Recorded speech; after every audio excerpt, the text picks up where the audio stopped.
കടത്തൂരിക്കാണ് കല്യാണം കഴിച്ചത്. ഞാനതൊന്നും എന്റെ ഫാമിലി അനുഭവിച്ചിട്ടില്ല. ഈ ഒരുമകളൊന്നും അങ്ങനത്തെ ഒന്നും. നല്ല കുറെ പൈസ ഉണ്ട്, സമ്പാദ്യം ഉണ്ട്, നല്ല ഫാമിലിയാണ് പറഞ്ഞിട്ട് കാര്യമില്ല.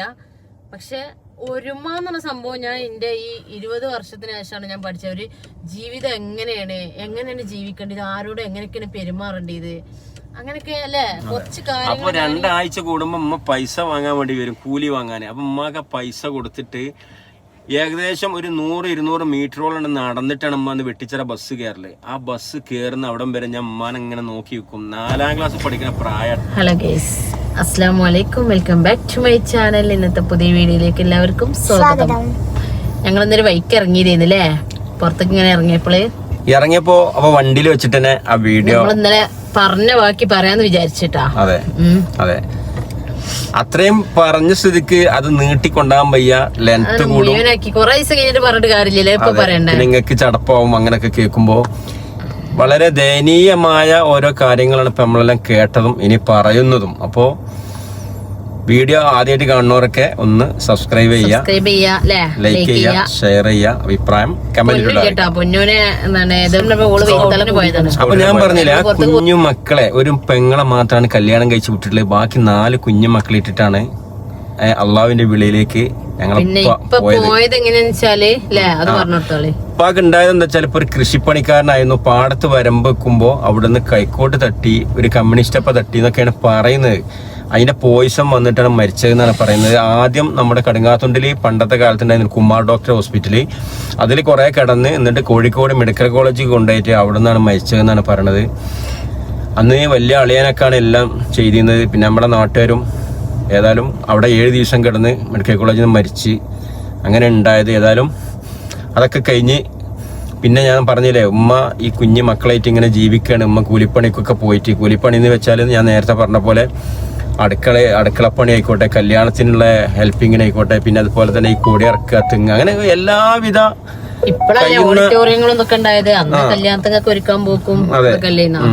അപ്പൊ മോൾട്ടി ബാക്കിലുണ്ട് കേട്ടോ. മോൾട്ടി ഞങ്ങളെ കൂടെ പോന്നാണ്, പൊന്നുമില്ല. അപ്പൊ അങ്ങനെ കഴിയുന്ന കാലത്ത് വളരെ ഇന്നും ആ മനുഷ്യനെ ഞാൻ നമ്മുടെ അങ്ങാടിയിൽ നിന്നൊക്കെ കാണും. പക്ഷെ ആ മനുഷ്യനോടുള്ളൊരു നന്ദി എങ്ങനെയാണ് തിരിച്ചു കൊടുക്കാന്ന് എനിക്കറിയില്ല. അദ്ദേഹത്തെ കാണുമ്പോൾ ഇന്നും ആ ഞെട്ടിക്കുന്ന ആ ഒരു സംഭവം എനിക്ക് ഓർമ്മ വരും. എന്താ സംഭവം എന്ന് വെച്ചാല്, ഞങ്ങളെ നാട്ടില് കുമ്പളപ്പറമ്പിലെ കലങ്കരി എന്ന് പറഞ്ഞൊരു കലങ്കരി ഉണ്ടായിരുന്നു ഞങ്ങളൊക്കെ ചെറുപ്പകാലത്ത്. ഇപ്പൊ അതില്ലാന്ന് എനിക്കറിയില്ല, ഇപ്പൊ കുറഞ്ഞിട്ടുണ്ടോ, ഇപ്പൊ എന്തോ വലിയ പരിപാടിയായിട്ട് ഇല്ലാത്തതുകൊണ്ട് ആ ആചാരങ്ങൾ ജസ്റ്റ് കഴിക്കാന്നുള്ളൂ ഇപ്പോ. പക്ഷെ മുമ്പ് ഇഷ്ടംപോലെ ആളുകളൊക്കെ കൂടിയിട്ടാണ് കുമ്പളപ്പറമ്പിലെ കലങ്കരി നടന്നിരുന്നത്. ഈ കുമ്പളപ്പറമ്പിലെ കലങ്കരിന്റെ ആ മുട്ടും താളവും ഒക്കെ നമ്മുടെ വീട്ടിൽ നല്ല കേൾക്കാം. നമ്മുടെ ചുറ്റുവട്ടായിക്കോട്ടെ പല വീടുകളിലും അവിടുന്ന് കൊണ്ടുവരുന്ന ആ ബലൂണ്, പീപ്പിളി, അതിനോട് ബന്ധപ്പെട്ടൊക്കെ നമ്മുടെ എന്താ ഉത്സവത്തിൽ നിന്ന് എന്തൊക്കെയാ കൊണ്ടുവരുന്ന അറിയില്ലേ, ആ വക സാധനമൊക്കെ അതിന്റെ സൗണ്ടുകളൊക്കെ നമ്മളിങ്ങനെ കേൾക്കുന്ന പല വീട്ടിൽ നിന്നും. ഈ പോച്ചിൽ അതിന്റെ സൗണ്ട് കിളിക്കാക ടണ്ട ചെണ്ട മുട്ടുന്നത്, തോക്ക്, കുട്ടികളുടെ കളിസാമാനത്തിന്റെ സൗണ്ടും കാര്യമൊക്കെ കേൾക്കുമ്പോൾ ഈ കുഞ്ഞു മക്കള്, ഞാനും എൻ്റെ അനിയനും ഞങ്ങൾ ആഗ്രഹിച്ചു പോകണം, ഞങ്ങൾക്കൊന്നും അവിടെ പോയി അത് വാങ്ങിയാലോ. പക്ഷേ അതെ, കയ്യില് ഒന്നും ഇമ്മാന്റെ കയ്യിലൊന്നും ഇല്ലാന്നുള്ള ഒന്ന്. പിന്നെ ഇമ്മാക്ക് കൊണ്ടുപോകാൻ പറ്റിയ ഒരു സ്ഥലമല്ല. രാത്രിയാണ് ആ പരിപാടി നടക്കല്, ഉത്സവം നടക്കല്. ഫുള്ള് ഇടവഴി കൂടി കണ്ടമാനം ദൂരം പോകണം. അങ്ങനത്തെ സ്ഥലത്താണ് ആ കലങ്കരി നടക്കുന്നത്. അപ്പൊ രാത്രിയില് ഞങ്ങൾക്ക് എന്തായാലും കലങ്കരിക്ക് പോകണം. അവിടെ നിന്നുള്ള സാധനങ്ങൾ കിട്ടണം, ചക്കര മുട്ടായി കിട്ടണം, പഞ്ചാര മുട്ടായി കിട്ടണം. അതിൽ 2 പേരും കരയുമ്പോ ആ റോഡ് കൂടി, ഞാൻ അദ്ദേഹത്തിന്റെ പേരെന്തായാലും പറഞ്ഞില്ല, നമുക്ക് അത്രയും നല്ലൊരു ബന്ധപ്പെട്ട ആളാണ്, നല്ലൊരു മനുഷ്യനാണ് അദ്ദേഹം. ആ റോഡ് കൂടി ഇങ്ങനെ പോവുകയാണ്. ഗൾഫിൽ നിന്ന് ലീവിൽ നിന്ന് വന്നാണ് അദ്ദേഹം. കുറുകത്താണിയിൽ നിന്ന് ഇങ്ങനെ നമ്മുടെ റോഡിന്റെ ഒരു സൈഡ് എന്ന് വെച്ചാൽ റോഡായിരുന്നു. റോഡിന്റെ മതിലുമ്പക്കാണ് ഈ ഓലപ്പര ഇങ്ങനെ ഇറക്കി കെട്ടിയിട്ടുള്ളത്. അപ്പോൾ എല്ലാവർക്കും വേഗം കേൾക്കുക. ആയിക്കൂടി ഇദ്ദേഹം നടന്നു വരുമ്പോൾ നേരെ നമ്മളെ വീട്ടിലേക്ക് വന്ന്, സാറാത്ത എന്തിനാണ് ഈ മക്കൾ ഇങ്ങനെ നിരോളിച്ചിന്? അപ്പോഴത്തേക്ക് പറഞ്ഞ്, പൊന്നാരന്റെ മനെ, ഇറ്റിങ്ങ കുമ്പളപ്പറമ്പിലെ കലങ്കരിക്ക് പോകാനാണ്, ഇന്നെക്കൊണ്ട് കൂട്ടിയാ കൂടുകയൊക്കെ. എങ്ങനെയാണ് ഞാൻ കുഞ്ഞു മക്കളായിട്ട് ഇടയിൽ കൊണ്ട് കൂടി രാത്രി ഈ കുമ്പളപ്പറമ്പിലെ കലങ്കരിക്ക് എങ്ങനെ ഞാൻ ഇറ്റിങ്ങളെ കൊണ്ടുപോകും? ഇന്നെ കജ്ജൂല. സാരമില്ല, ഇങ്ങൊക്കെ അതൊക്കെ കുറച്ചും കൂടി കഴിഞ്ഞിട്ടൊക്കെ കാണാം, ഇപ്പൊ ഒന്നും കാണാൻ നമുക്ക് കജ്ജൂല എന്ന് പറഞ്ഞപ്പോ ഇദ്ദേഹത്തിന്റെ മനസ്സിലാണ്ട് മനസ്സ് പൊട്ടി. ഇദ്ദേഹം പറഞ്ഞ്, സാറാത്ത ഈ കുട്ടികളെ കലങ്കരിക്ക് ഞാൻ കൊണ്ടുപോയി കാണിച്ചു കൊടുത്തോളാം. നിങ്ങൾ എൻ്റെ കൂടെ അയക്കുമോ എന്ന് വെച്ച്. ഞാൻ പൊന്നു പോലെ നോക്കിയിട്ട് അവിടെ കൊണ്ടുപോയി കാണിച്ചു കൊടുത്ത് കൊണ്ടുവരാം, നിങ്ങൾ അയക്കും എൻ്റെ ഒപ്പം എന്ന് വെച്ച്. അതിൽ ഉമ്മ പറഞ്ഞേ, എൻ്റെ കുട്ടി വലിയൊരു കാര്യമാണ് ചെയ്യണത്, ഇന്ത്യയൊക്കെ പൈസ ഇല്ല, എൻ്റെ കുട്ടികളെ കൊണ്ടുപോകാനും കഴിയൂല, ഇറ്റിങ്ങളെ കൊണ്ടുപോകാൻ ഇറ്റിങ്ങളെ ബാപ്പ അല്ലെങ്കിൽ കാരണന്മാരോ ജ്യേഷ്ഠന്മാരോ ആരുമില്ല, എൻ്റെ കുട്ടി വലിയൊരു സംഭവമാണ് ചെയ്യുന്നത്, എൻ്റെ കുട്ടി ഇറ്റിങ്ങളൊന്ന് കൊണ്ടുപോയിക്കൊണ്ടിരുന്ന തന്നെ. ഈ മനുഷ്യൻ ഞങ്ങൾ രണ്ടാളെ കയ്യും പിടിച്ച് കിലോമീറ്ററോളം ആ ഇടവഴി കൂടി കൊണ്ടുപോയി അവിടെയുള്ള കരങ്കരിയിലുള്ള എല്ലാം കാണിച്ചു തന്ന്, എന്തൊക്കെ അവിടെ ഉണ്ട് ആവശ്യം അതൊക്കെ വാങ്ങിത്തന്ന്, ഇതെല്ലാം വാങ്ങി തന്നിട്ട് ഞങ്ങൾ എന്ത് ചെയ്ത് ഈ പറഞ്ഞ ചക്കരമുട്ടായും എന്തൊക്കെ അവിടെ കളിക്കോപ്പുകളുണ്ട് അതെല്ലാം വാങ്ങി തന്ന് തിരിച്ച് നടന്ന് വീട്ടിൽ കൊടുന്ന് വിട്ടെന്നൊരു മനുഷ്യനുണ്ട്. ആ മനുഷ്യനെ ഇന്നും കാണുമ്പോൾ എനിക്ക് കണ്ണ് നിറഞ്ഞു പോകും. അപ്പോ ഒരു ഉപ്പയില്ലാത്ത, അതായത് ഒരു എത്തീമക്കളെ ആരാരുമില്ലാത്ത ഒരു സ്ത്രീന്റെ തണലിൽ മാത്രം കഴിയുന്ന, ഒരു ഉമ്മാന്റെ തണലിൽ മാത്രം കഴിയുന്ന ആ കുട്ടികൾക്ക് അങ്ങനെയുള്ളൊരു ആഗ്രഹം ആ സമയം എന്താ പറയാ കലങ്കരിക്കാണെങ്കിലും അത് സാധിച്ചു കൊടുക്കുന്ന ആ മനുഷ്യനെ നമ്മൾ പൂവിട്ട് പൂജിക്കണ്ടേ. എത്ര എന്ത് ചെയ്താലും മതിയാവോ. അൽഹംദുലില്ലാ അദ്ദേഹത്തിന് ഇനിയും ദീർഘായുസ്സും ആരോഗ്യവും ഹൈറും കൊടുക്കട്ടെ എന്ന് പ്രാർത്ഥിക്കുന്നു. ഞങ്ങൾ അദ്ദേഹത്തിന് അറിയാം. ഞാൻ ഇന്നാളൊരു ദിവസം അദ്ദേഹത്തിന്റെ വീട്ടിൽ എംസാന്റെ കൊണ്ടുപോയി. എന്റെ ജോലി ഞാൻ അങ്ങോട്ട് പറഞ്ഞിട്ടുണ്ട്, മെറ്റൽ എംസാന്റെ കടിക്കണ വീടിന്റെ മെറ്റീരിയൽ കൊണ്ട് ഇറക്കുന്ന ടിപ്പറിലാണ് ജോലി. അദ്ദേഹത്തിന്റെ വീട്ടിൽ ഞാൻ ലോഡും കൊണ്ട് ചെന്നപ്പോൾ ഞാൻ അന്ന് പറഞ്ഞപ്പോൾ അദ്ദേഹത്തിന് ഓർമ്മയുണ്ട്. അദ്ദേഹം പറയണേ അതൊക്കെ അന്നത്തെ അല്ലട സാരില്ല, അങ്ങനെയൊക്കെ തന്നെയല്ലേ, അങ്ങനത്തെ ഒരു മനുഷ്യൻ. അപ്പൊ അതുപോലുള്ള നമുക്ക് ഉൾക്കൊള്ളാൻ കഴിയാത്ത ഒരാളുടെ അലവിലും ഒരാളുടെ സാന്നിധ്യത്തിലും ഒരാൾക്കും അള്ളാഹു അങ്ങനെയുള്ള ഒരു എത്തീമക്കളാക്കാനും അനാഥനാക്കാനും വിധവ പടച്ചോൻ കാക്കട്ടെ, ദീർഘായുസ് നൽകട്ടെ, നമുക്ക് എല്ലാവർക്കും ആരോഗ്യം, നമ്മളെ ഉമ്മമാർക്കും ഉപ്പമാർക്കും എല്ലാം ഹൈറ് നൽകട്ടെ. അത്രേ പറയാനുള്ളൂ. മരിച്ചുപോയവർക്കെല്ലാം ഉപ്പൊന്നും ജീവിതം എന്താന്ന് അറിയാതെ അപ്പോൾ അങ്ങനെയൊക്കെയാണ് നമ്മുടെ ജീവിതത്തിൽ കഴിഞ്ഞു പോയത്. ഇതൊക്കെ ഇങ്ങോട്ടൊന്ന് പങ്കുവെക്കാന്ന് വിചാരിച്ചു. പിന്നെ അതൊക്കെ കഴിഞ്ഞ് ഞങ്ങൾക്ക് വിദ്യാഭ്യാസത്തിന്റെ കാര്യം നോക്കുമ്പോൾ ഇനി എന്റെ അനിയനെയും പല ആളും നമ്മളെ കുണ്ടൂർ ഉസ്താദിന്റെ അവിടെ നിന്നൊക്കെ വന്നിട്ട് അങ്ങോട്ട് കൊണ്ടുപോകാൻ ഉമ്മ പറഞ്ഞ ഇറ്റിങ്ങളെ എനിക്ക് അയക്കാൻ കഴിയില്ല, എത്തിങ്ങാനേക്ക് ഉമ്മ വിട്ടിയില്ല, അമ്മക്ക് മനസ്സ് സൈക്കിളിൽ എറ്റിങ്ങളെ വിടാൻ ഉമ്മക്ക് അത്ര ഇറ്റിങ്ങ ഞങ്ങൾക്ക് വേണ്ടി ജീവിക്കുന്ന സംഭവം എന്താണെന്നറിയോ, ഇമ്മക്ക് കൊറേ പൂതി വെച്ചിട്ടുണ്ടായതാണ് രണ്ട് ആൺകുട്ടികളെ. മൂത്ത രണ്ട് ജ്യേഷ്ഠന്മാർ മരിച്ചിട്ടുണ്ട്. താത്താന്റെ വലിയ താത്താന്റെ മൂത്ത രണ്ടാൾക്കാര് മരിച്ചിട്ടുണ്ട്. പിന്നെ താഴെ ഒരു പെൺകുട്ടി ഒരു പെൺകുട്ടി. പിന്നെ ഈ ആൺകുട്ടികളെ ഇല്ലല്ലോ, അപ്പൊ അങ്ങനെ കാത്ത് കിട്ടിയതാണ് ഭാവന ഭയങ്കര അല്ലേ. അമ്മ പറയും അതിന് ഭാവന കിട്ടിയപ്പോ ഈ കൈക്കാലൊക്കെ ഇങ്ങനെ നിലത്തിച്ച് കാണിങ്ങനെ നടത്തം കാണിക്കാൻ വേണ്ടിട്ട് ഓരോന്ന്. അപ്പൊ അമ്മക്ക് അത്രക്കും ഇഷ്ടമാണ് ആൺകുട്ടികളെ രണ്ടാളെയും, കുഞ്ഞിപ്പാനെയും ഭാവാനെയും. അപ്പൊ ഒരു പുറത്ത് വിട്ടാല് പേടി, കാണാൻ പറ്റൂലല്ലോ, വേറെ ആരും ഇല്ലല്ലോ. അതുകൊണ്ട് പിന്നെ പണിക്ക്, അതായത് ഞങ്ങൾ പഠിക്കാനുള്ള സമയമായി, മദ്രസയിലൊക്കെ ചേർത്ത് അങ്ങോട്ട് ദർശക്ക് ഞങ്ങളെ വിട്ടിട്ടില്ല, കുണ്ടൂർ ഉസ്താദിനെ അങ്ങോട്ടും എവിടേക്കും വിട്ടിട്ടില്ല, എത്തിങ്ങാനേക്ക് ഒന്നും വിട്ടില്ല. നാട്ടുകാരും പലവരും ചെലവൊന്നുമില്ല, അപ്പൊ എത്തിങ്ങാനിൽ ഫ്രീ ആണല്ലോ, എത്തിങ്ങാനേക്ക് വിടാന്ന് പറഞ്ഞു. പക്ഷെ ഉമ്മ വിട്ടില്ല, അറ്റിങ്ങളെ ഞാൻ നോക്കിക്കോളാന്ന് പറഞ്ഞു. അങ്ങനെ ഞങ്ങൾ പിന്നെ സ്കൂൾ മദ്രസൊക്കെ പോയി തുടങ്ങി. കുറച്ചാണ്ട് മദ്രസക്കൊക്കെ പോക്കി, സ്കൂളിലൊക്കെ പോക്കി. 4ാം ക്ലാസ് 5ാം ക്ലാസ്സിന്റെ ഓർമ്മ, 4ാം ക്ലാസ് ആണ് തോന്നുന്നത്. അവിടേക്ക് എത്തിയപ്പോൾ പിന്നെ ഞാൻ ചെയ്ത് ഇന്നെക്കൊണ്ട് പറ്റുന്ന ഒരു വരുമാനം നൽകി നമ്മുടെ വയസ്സമ്പടി നമ്മളെ തൊട്ടടുത്ത ഹോട്ടലിൽ പ്ലേറ്റ് കഴുകാനൊക്കെ ഞാൻ പോയി തുടങ്ങി. ഈ എന്താണ് മദ്രസ സ്കൂളൊക്കെ ഇല്ലാത്ത സമയമുണ്ടല്ലോ, അതായത് വൈകുന്നേരം മദ്രസ വിട്ട് വന്നിട്ട്, അതായത് സ്കൂളിട്ട് വന്നിട്ട് ഒക്കെ ഞാൻ അവിടെ കഴുകാൻ പോകും. 2 രൂപയെന്ന് കൂലി കിട്ടിയിരുന്നത്. അന്ന് 2 രൂപയ്ക്ക് ഞങ്ങളൊക്കെ മീൻ വാങ്ങുമായിരുന്നു. അപ്പോൾ അത് കഴിഞ്ഞിട്ട് പിന്നെ ഞാൻ നേരെ പോകുന്ന ഈ പഠിത്തം എനിക്കൊണ്ട് ഉൾക്കൊള്ളാൻ കഴിയുന്നില്ല. എന്താ പഠിക്കാൻ ഒരുപാട് ആഗ്രഹമുണ്ട്, പക്ഷെ ഉമ്മ വൈകുന്നേരം വരെ ഈ കൂലിപ്പണി എടുത്ത് വന്നിട്ടുള്ള ആ ഒരു ഇടങ്ങറ് കാണുമ്പോൾ ഉമ്മാനെ എങ്ങനെയെങ്കിലും വീട്ടിലിരുത്തണം, എന്തെങ്കിലും പറ്റുന്ന ഒരു പണി ചെയ്യണം. അങ്ങനെ ഉമ്മാനോട് പറഞ്ഞു, ഉമ്മ നിങ്ങൾ ഇനി പണിക്ക് പോകണ്ട, ഞാൻ പണിയെടുത്ത് പോകട്ടെ. ഉമ്മ ചിരിക്കണേ, കാരണം ഇത്ര പോകുന്ന ഇവ എന്ത് പണിയാണ് എടുക്കുക. അതില് ഏതായാലും ചുരുക്കി പറഞ്ഞാൽ അതിന് ശേഷം എനിക്ക് തോന്നി എന്തായാലും വിടാൻ പറ്റൂല. പറ്റുന്ന പണിക്കെല്ലാം ഞാൻ പോയി. നമ്മുടെ നാട്ടിലെല്ലാവർക്കും അറിയാം, കിണറൊക്കെ ആയിക്കോട്ടെ, എന്തൊക്കെ നമ്മളെ കൊണ്ട് കഴിയും. ആ പ്രായത്തിൽ ഞാൻ വ്യാസമ്പടി ഹോട്ടലിൽ 2 രൂപ എടുത്തതിന് ശേഷം വെട്ടിച്ചറ ഒരു ഹോട്ടലിലേക്ക് പോയി. അവിടെ 5 രൂപ കൂലി കിട്ടി. ഈ 5 രൂപ ഹോട്ടലിൽ പണിയെടുക്കുമ്പോൾ വീട്ടിലേക്ക് വരാൻ പറ്റൂല. അവിടെ ഞങ്ങൾ നിന്നിരുന്നത്, അവിടെ റൂമൊക്കെ അവിടെയാണ്.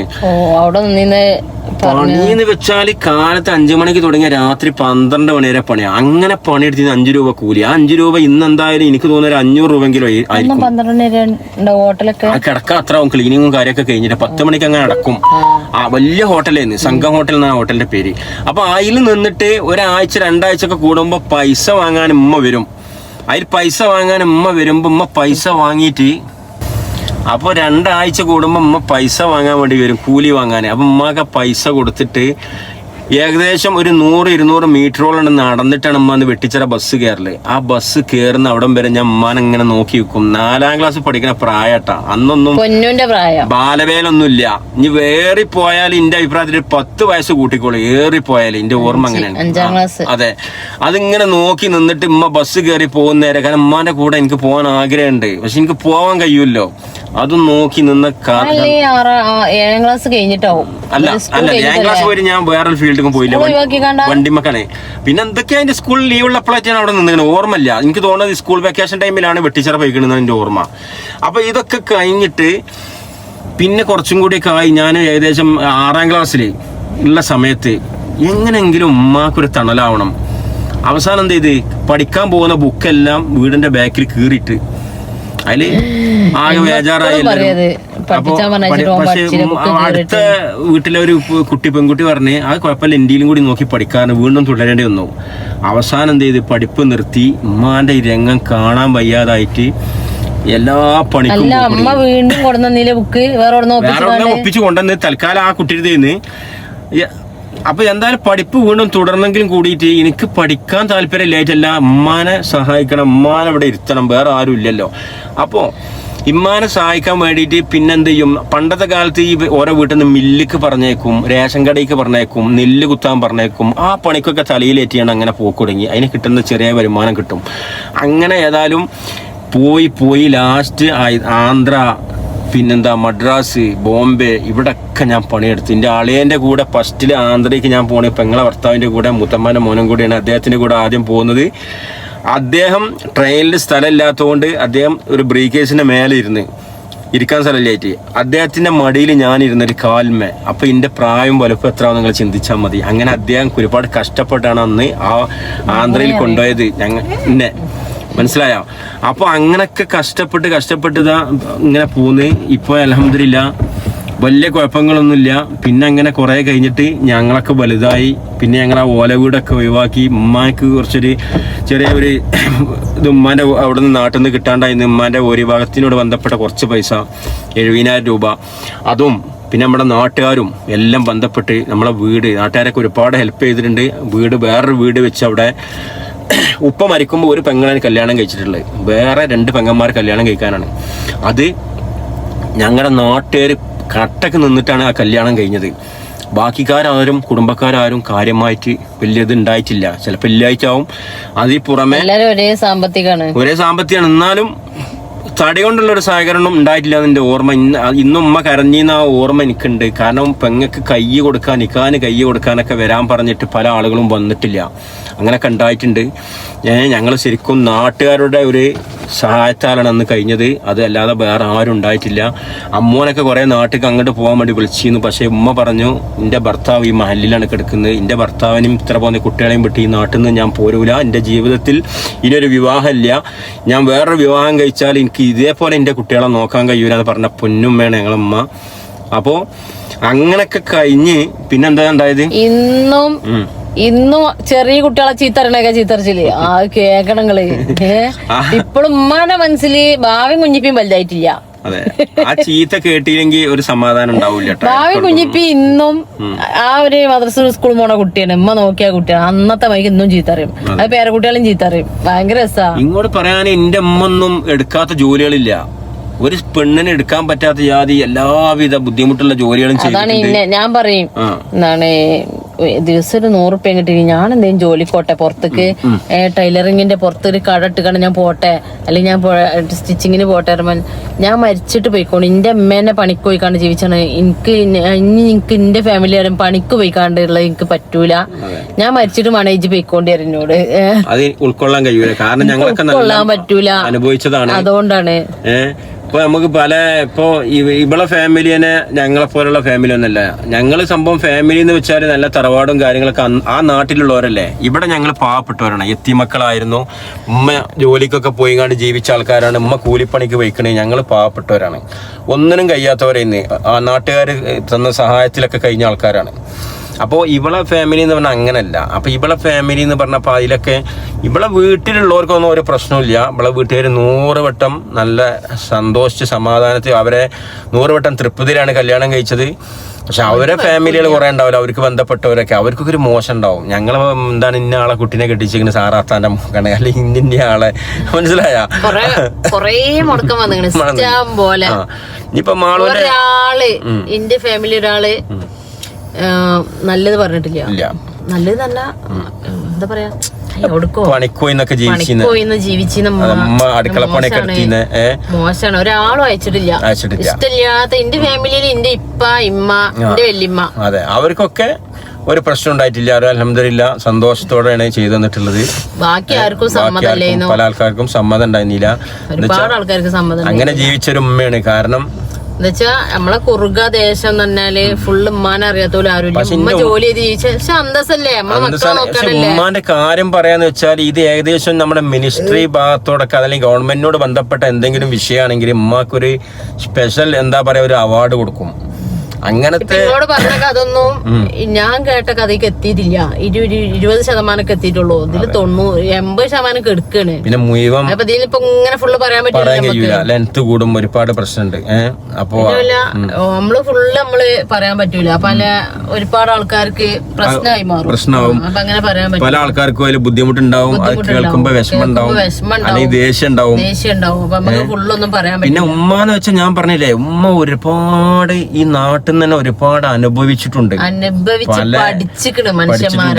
കുറെ ആളുകൾ ഒരുപാട് ഇടങ്ങറാക്കിയിട്ടുണ്ട്. എന്താ വെച്ചാൽ ഒരുപാട് രീതിയിൽ ബുദ്ധിമുട്ടാക്കിയിട്ടുണ്ട്. അതൊക്കെ തരണം ചെയ്ത് രാത്രിയൊക്കെ നമ്മള്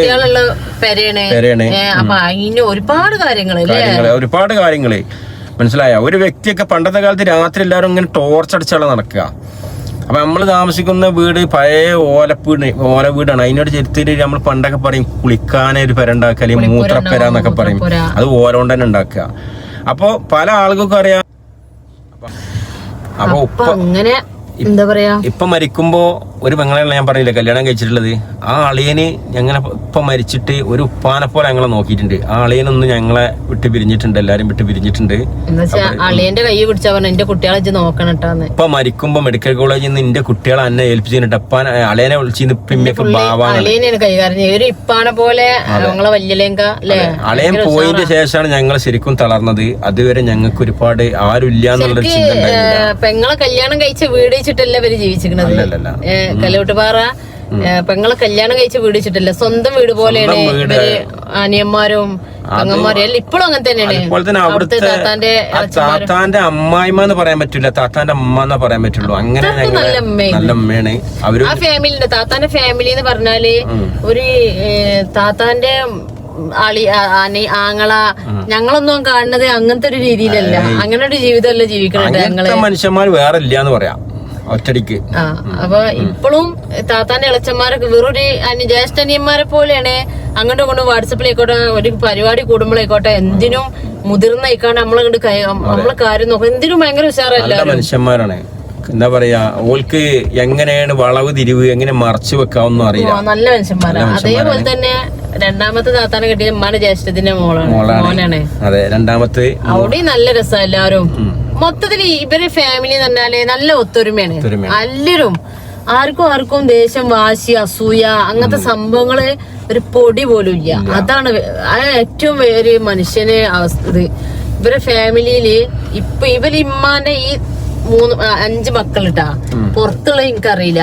ഇമ്മാന്റെ ഈ 5 മക്കളെ ഫാമിലി ഉണ്ടല്ലോ, അത് ഏറ്റവും നല്ലൊരു ഫാമിലിയാണ്. 5 ആളും ഇനിയിപ്പോ ഇവര് 5 ആളും കൂടി 5 ആളല്ല, ഞങ്ങള് 7 ആളാണ്. ഞങ്ങള് കുഞ്ഞോളും ഞാനും ഉണ്ട്. ഞങ്ങള് ശരിക്കും മരക്കളായിക്കാണ്ട് ഒന്നല്ല, ഞങ്ങളെ ഇപ്പൊ ഇമ്മാന്റെ 7 മക്കളായിക്കാണ്ടാ ജീവിക്കണത്. അതെന്താ വെച്ചാല് ഇമ്മാന്റെയും ഒക്കെ ഒരു നമ്മൾ അടിത്തറ നന്നാവുമ്പോഴല്ലേ ബാക്കിയുള്ളത് നന്നാവല്. ഇമ്മാന്റെ ഒരു ഇതാവും, ഉമ്മാക്ക് അങ്ങനെയാണ്, എല്ലാരും വേണം, അങ്ങനെയൊക്കെ ഉള്ളൊരു ചിന്തയാണ്. നല്ലൊരു ജീവിതമാണ് ജീവിക്കുന്നത്. പിന്നെ മൂന്നാമത്തെ പെങ്ങളെ തലക്കടത്തൂരിക്കാണ് കല്യാണം കഴിച്ചത്. ഞാൻ പറഞ്ഞ ഞാനതൊന്നും എന്റെ ഫാമിലി അനുഭവിച്ചിട്ടില്ല. ഈ ഒരുമകളൊന്നും അങ്ങനത്തെ ഒന്നും. പല കുറെ പൈസ ഉണ്ട്, സമ്പാദ്യം ഉണ്ട്, നല്ല ഫാമിലിയാണ്, പറഞ്ഞിട്ട് കാര്യമില്ല. പക്ഷെ ഒരുമ എന്നുള്ള സംഭവം ഞാൻ എന്റെ ഈ 20 വർഷത്തിന് ശേഷമാണ് ഞാൻ പഠിച്ച. ഒരു ജീവിതം എങ്ങനെയാണ് ജീവിക്കേണ്ടത്, ആരോട് എങ്ങനെയൊക്കെയാണ് പെരുമാറേണ്ടത്, അങ്ങനെയൊക്കെ അല്ലേ കുറച്ച് കാര്യങ്ങൾ ഞാൻ ഇവിടെ വന്നതിന് ശേഷമാണ് ഞാൻ പഠിച്ചിട്ടുള്ളത്. ഉറപ്പായിട്ടും അങ്ങനെയാണ്. എന്റെ 19 വയസ്സിന് ശേഷമാണ്, 19 വയസ്സിലാണ് ഞാൻ ഈ ഫാമിലിക്ക് വരുന്നത്. അവിടുന്ന് ശേഷമാണ് താത്താരൊക്കെ ആയിക്കോട്ടെ എല്ലാവരും നല്ല പെരുമാ, നല്ല സ്നേഹം. അപ്പൊ നല്ലൊരു ജീവിതമായിരുന്നു. അതെ. അപ്പൊ അതുപോലെ പണ്ടത്തെ കാലത്തൊക്കെ ഉമ്മാന്റെ വീട്ടിൽ പോകും, സ്കൂൾ മദ്രസ ഇല്ലാത്ത സമയം. അങ്ങനെ ഞങ്ങൾ തിരൂർ പോയിട്ട് റെയിൽവേ സ്റ്റേഷനിൽ ട്രെയിൻ കയറിയിട്ട് പള്ളിപ്പുറം സ്റ്റേഷനിലാണ് ഇറങ്ങല്. ഈ പോണ വഴിന്ന് ഓറഞ്ച് കച്ചവടം ഉണ്ടാവും, കടല കച്ചവടം ഉണ്ടാവും, എന്തെങ്കിലും കച്ചവടം, ഇതൊക്കെ തിരക്കൂടും ഞങ്ങൾ. ഉമ്മ അത് വേണം, ഈ സാധുവിൻ്റെ അടുത്ത് പൈസ ഉണ്ടാവില്ല, മനസ്സിലായ, എങ്ങനെ വാങ്ങിക്കൊടുക്കും എന്നുള്ള അറിയില്ലേന്നാക്കി. അപ്പൊ അങ്ങനൊക്കെ ഒരുപാട് കഷ്ടപ്പെട്ട് ജീവിച്ച് പിന്നെ നമുക്കൊരു വീട് തൽക്കാലം അവിടെ ഉണ്ടാക്കി. അതൊക്കെ പിന്നെ വിട്ടിട്ടാണ് ഇപ്പം നമ്മൾ ഇങ്ങോട്ട് ഇപ്പം ഈ നിൽക്കുന്ന സ്ഥലത്തേക്കൊക്കെ വന്നത്. പിന്നെ ഞാൻ കല്യാണം കഴിക്കണ പിന്നെ അനിയനും ഞാനും കൂടി ഞങ്ങളൊക്കെ കല്യാണം എല്ലാവരും കഴിഞ്ഞ് എല്ലാവരും ഫ്രീ ആയി. ഉമ്മ ഒരു പ്രാവശ്യം അൽഹംദുലില്ലാ ഉംറക്ക് പോയി. ഉമ്മാൻ്റെ ഒക്കെ ഉള്ള ആ എന്തൊക്കെ ചെറിയ ചില്ലറ സ്വർണ്ണം കാര്യമൊക്കെ ഞങ്ങൾക്ക് ഇട്ടിട്ടാണ് പോയത്. ഞങ്ങൾക്ക് ആർക്കും കൊണ്ടുപോകാൻ കഴിഞ്ഞിട്ടില്ല. അതൊക്കെ കഴിഞ്ഞ് ഇപ്പൊ നാട്ടിലായി. ഞാൻ അന്ന് എന്റെ പിന്നെ നാട്ടിലായി. പിന്നെ ഇപ്പൊ നമ്മൾ ചുരുക്കി പറഞ്ഞാൽ ഇങ്ങോട്ട് ഈ വീട് ഇപ്പൊ വിറ്റ് വേറെ സ്ഥലം വാങ്ങി ഇപ്പൊ ഇങ്ങോട്ട് പറഞ്ഞ് അവിടെ ഒരു വീട് ആവണം ചുരുക്കി പറഞ്ഞാലേ ഇമ്മ എന്താ പറയാ, നമ്മളുടെ മക്കള് രക്ഷപ്പെട്ടിട്ട് നല്ലപോലെ ഒരു ജീവിതം ജീവിക്കുക എന്നുള്ള ആ ജീവിതം അമ്മക്ക് കിട്ടിയിട്ടില്ല. നമ്മൾക്ക് ഒരുപാട് ഇപ്പൊ ഞാൻ വളർത്തിക്കണെങ്കിലും കുറെ കഷ്ടപ്പെട്ടാലും ഇനിയിപ്പോ ഈറ്റങ്ങള് വലിയതായി, ഇനിയിപ്പോ ഇവലാളി എനിക്കൊരു നല്ലൊരു അല്ലേ അനുഭവിക്കാൻ പറ്റും. ഇവരെ പൊന്നോലെ നോക്കണുണ്ട്, ഇവരെ കഴിവിനനുസരിച്ച് നല്ലോണം നോക്കണുണ്ട്. നല്ലെന്ന് പറഞ്ഞാല് ഇമ്മ എന്ത് പറഞ്ഞാലും റെഡി. ഇമ്മ അവിടേക്ക് പോവാ പറഞ്ഞാൽ പിന്നെ ഇവർക്ക് വേറെ വാക്കില്ല, പോവാ. ഇമ്മ ഒരേ പോയാല് ബാവ ഇന്ന് ബാ തന്നെ ബാവ എന്ത് തിരക്ക് വെച്ചും ബാവ പോലെ കുഞ്ഞിപ്പായാലും എന്ത് തിരക്കും അമ്മ വിളിച്ചിട്ടുണ്ട് നമുക്ക് പോകണം, അല്ലെങ്കിൽ കുഞ്ഞിപ്പിയും പോകും. ഭാവി അങ്ങനെയാണ്, എന്ത് സാധനം അമ്മ പറഞ്ഞോ റെഡിയാ, അവിടെ വേറൊരു വാക്കില്ല. അപ്പൊ എന്താ പറയാ, ഞങ്ങളെ കൊണ്ട് കഴിയണമാതിരിയൊക്കെ. പക്ഷെ എപ്പോഴും ഒരു കുറ്റബോധമാണ്, വേണ്ടത്ര പറ്റണില്ല. അത്രയും കഷ്ടപ്പെട്ട് ഞങ്ങളെ ജീവിതത്തിൽ പൊരുതി ജീവിച്ച ഒരു എന്താ പറയാ, ഭർത്താവില്ലാതെയും എത്തിമക്കളായിട്ടും ജീവിച്ച ഒരു സ്ത്രീക്ക് അത് പറ്റിയിട്ടില്ല. ഇനിയിപ്പോ ഉമ്മാക്കും ഒരേ ഒരു ആഗ്രഹമുള്ളൂ, ഇപ്പൊ നമ്മള് വാങ്ങിയ സ്ഥലത്ത് ഒരു വീട് വെച്ചിട്ട് അതിൽ നിൽക്കണം എന്നാണ് എപ്പോഴും ആഗ്രഹം. ഇന്നലെ ഇപ്പൊ ആ പറമ്പിൽ നമ്മളൊന്ന് പോയി നോക്കാനാണ്, പോയി കണ്ടുകാണ്ട് പോകുന്നത്. അപ്പോ അതിലൊരു വീട് വെച്ച് അതിനുള്ള ഒരു എന്താ പറയാ, അതിനുള്ള ആയുസ്സും ആരോഗ്യം അവസരമൊക്കെ ഉണ്ടാവട്ടെ. പ്രാർത്ഥിക്കണം, ഞങ്ങളെ ജീവിതം പൂർണ്ണമാവുള്ളൂ. അതെ, ഉമ്മല്ലാത്തൊരു ജീവിതം ഒരു രസമില്ല. കഴിഞ്ഞ് അപ്പൊ അങ്ങനെയൊക്കെയാണ് പാലക്കാട് ഡിസ്ട്രിക്റ്റില് എന്താ പറയാ, തിരേപ്പുറ അഞ്ചുമുല ഞാൻ പറഞ്ഞില്ലേ. അത് കമന്റ് നിങ്ങൾക്ക് പാലക്കാട്ടേക്ക് പോയിക്കൂടെ? ഒരിക്കലും നമ്മളെ നാട് വിട്ട് ഒരിക്കലും നമുക്ക് പോകാൻ പറ്റൂല. നമ്മളെ നാട്ടുകാര് നമ്മളെ അല്ലെ, ഇത് നമ്മളെ നാടല്ലേ, നമ്മള് ജനിച്ച ചെമ്പുലങ്ങാട് എന്ന് പറയും. ചെമ്പുലങ്ങാടാണ് പിന്നെ സ്ഥലം. അപ്പൊ അവിടുന്ന് നമ്മുടെ മലപ്പുറം ജില്ലയില് തിരൂര് അതേപോലെ കോട്ടക്കല് നമ്മളെ കുറുക എന്ന് പറഞ്ഞ സ്ഥലത്ത് എത്തിയതും അവിടുത്തെ കഥയൊക്കെയാണ് ചുരുക്കിയാണ് പറഞ്ഞത്. ഒരുപാട് കാര്യം 20% ഒരുപാട് കാര്യങ്ങൾ ഇതിൽ ഇങ്ങോട്ട് പറയാണ്ട് മുഴുവൻ പറഞ്ഞിട്ടില്ല. ചിലത് കരുതി കൂട്ടി പറയാത്താണ്, ചില ആളുകൾക്ക് ബുദ്ധിമുട്ടുണ്ടാവും എന്ന് പറഞ്ഞുകൊണ്ട്. അത് നമ്മളെ ഒരു ഫാമിലി വളർന്നു വന്നാണ് ഒരുപാട് കാര്യങ്ങളും പറയാൻ പറ്റണുണ്ടാവും, പറയാൻ പറ്റാത്തുണ്ടാവും. ഒരാൺതുണല്ലാതെ ജീവിച്ച എന്തൊക്കെ അവസ്ഥ എന്നുള്ളത് ഞാൻ നേരത്തെ പറഞ്ഞ പോലെ. ഒരാണില്ല നമുക്ക് ജീവിക്കാൻ പറ്റില്ല. ഒരു പെണ്ണ് പറയും ഞാൻ ജീവിക്കും, എനിക്ക് ജീവിച്ച് കാണിച്ചു കൊടുക്കണം, ഒരിക്കലും പറ്റൂല. അവൾക്ക് ഒരുപാട് സംഭവം നേരിടേണ്ടി വരും. ഞാൻ ഇപ്പൊ എന്റെ വീട്ടില് മനസ്സമാധാനത്തോടെ വാതിലടച്ച് കിടന്നുറങ്ങുന്നുണ്ടെങ്കിൽ നമ്മളെപ്പ ഉണ്ടായിട്ടല്ലേ അല്ലേ, ഇപ്പൊ ഉണ്ടായിട്ടല്ലേ. അതാണ് പറഞ്ഞത്, ഒരു സ്ത്രീന്റെ ഒരു ഭാര്യന്റെ ഏറ്റവും വലിയൊരു അഹങ്കാരം ഭർത്താവാണ്. അത് ഒരുപാട് ആൾക്കാർക്ക് അറിയില്ല. സ്ത്രീകൾക്ക് മെയിൻ ഇപ്പൊ കണ്ടില്ല, ഓരോ ഭർത്താവിനെ ഇട്ടുകാണ്ട് വേറെ അടുത്തേക്ക് പോണേ, ആ സ്ത്രീകൾക്ക് അറിയില്ല എന്റെ ഭർത്താവാണ് എന്റെ വീടിന്റെ ബലം എന്നുള്ളത്. അപ്പൊ അതില്ലാതായ കഴിഞ്ഞ് വട്ടപ്പൂജയാണ് ഓരോ സ്ത്രീയും. അത് പറയാൻ തൊള്ളോണ്ട് പറയാൻ ഒരു കുറച്ച് പണിയുള്ളൂ, പക്ഷെ ജീവിച്ച് കാണിച്ചാൽ കുറച്ച് പണിയുണ്ട്. ആ ഇപ്പൊ കൊടുന്നു കൊടുക്കണേ മൈക്ക് എങ്ങനെയാലും ഞമ്മളെ കൊണ്ട് എത്തൂല. ഇപ്പാര് കൊടുന്നു കൊടുക്കണ എണ്ണയൊക്കെ നമുക്ക് തീരുവോ, നമ്മളതിനൊക്കെ കണക്കുണ്ടാവും. പക്ഷെ ഇപ്പാര് ചെലവഴിക്കണ പൈസക്ക് കണക്കുണ്ടാവൂല. ഏതൊരു ഒന്നിനും കഴിയാത്തവനാണെങ്കിലും ഒരു പാവപ്പെട്ടവനാണെങ്കിലും എന്റെ ഭർത്താവാണ് അല്ലെങ്കിൽ മതി, അത് മതി, അത് ഞങ്ങളെപ്പേണ് ഇപ്പേണെന്ന് പറയാനൊരാള് പവറല്ല. ഞാൻ ഓരോ വീട്ടിലും ഇപ്പമാരെ കാണുമ്പോഴും കാരണം എനിക്ക് കാണാൻ കഴിയുമല്ലോ, ഓരോ ഉപ്പമാരും കുട്ടികളെങ്ങനെ സ്നേഹിക്കുമ്പോഴും കുട്ടികളൊക്കെ ഓരോ ചെയ്തു കൊടുക്കുമ്പോഴൊക്കെ ഞാൻ ഇങ്ങനെ ആലോചിക്കും, പടച്ചോനെ എനിക്ക് കിട്ടിയില്ലത്. ഇൻഷാ അല്ലാഹ് പറഞ്ഞ് നമ്മൾ മരിച്ചു ചെല്ലുമ്പോൾ അവിടുന്ന് ഉപ്പാനെ കാണാനുള്ളൊരു സൗഭാഗ്യം ഞാൻ ചിന്തിക്കും. കാരണം ഉപ്പാന്റെ ഓരോരോ മക്കളോടുള്ള കെയറിങ്ങും മക്കളെ അതൊന്നും അനുഭവിക്കാത്ത ആൾക്കാരാണ് എൻ്റെ അനിയനും ഞങ്ങളൊക്കെ. എൻ്റെ അനിയന് എന്താ പറയാ, എന്താണ് മുല കുടിക്കുന്ന പ്രായത്തിലാണ് എൻ്റെ ഉപ്പ ഞങ്ങളിന്ന് പോയത്. അപ്പോൾ അങ്ങനെ ഒരുപാട് കഥകളുണ്ട്. അള്ളാഹു നമ്മളെല്ലാ ഉപ്പമാർക്കും ഉമ്മമാർക്കും ദീർഘായുസും ആരോഗ്യം കൊടുക്കട്ടെ, ജീവിതം ജീവിക്കാനുള്ള അവസ്ഥ തരാം, പടച്ചോൻ ദീർഘായുസ് തരട്ടെ എന്നൊറ്റ പ്രാർത്ഥന ഉള്ളൂ. കഥകളിട്ടാ അതെ, ഇനിയിപ്പോ എന്താ പറയാ, അതൊക്കെ തന്നെയാണ്. ഇൻഷാ അല്ലാഹ് പുതിയ വിഷയങ്ങൾ പുതിയ വീഡിയോ ആയിട്ട് ഞങ്ങൾ നാളെ വരണ്ടേ ഇൻഷാ അല്ലാഹ്. അപ്പൊ നിങ്ങൾ കമന്റ് ചെയ്യാൻ മറക്കരുത്, എല്ലാവരും കമന്റ് ചെയ്യോണ്ടും ഷെയർ ചെയ്യോണ്ടും അഭിപ്രായങ്ങളൊക്കെ നിങ്ങൾ കമന്റ് ചെയ്യോണ്ടിട്ടാ. ആദ്യമായിട്ട് കാണുന്നവരൊക്കെ ഒന്ന് ചാനൽ സബ്സ്ക്രൈബ് ചെയ്യുക. അത് പൊന്നൂസ് ഇതാ ഇവിടെ ഉണ്ട്, അനിയന്റെ മകളാണ്, അറിയാത്തവർക്ക് പറഞ്ഞു തരുന്നത്. മോളുട്ടീന്ന് വിളിക്കും ഞങ്ങള്, പൊന്നൂന്ന് പേരുണ്ട്, മോൾട്ടീന്ന് പേരുണ്ട്, സസാ ഫാത്തിമ എന്നാണ് ഇവിടെ പേര്. ഇൻഷാ അല്ലാഹ്. അപ്പൊ കാര്യങ്ങള്. അപ്പൊ ഓക്കെ, ബൈ ബൈ.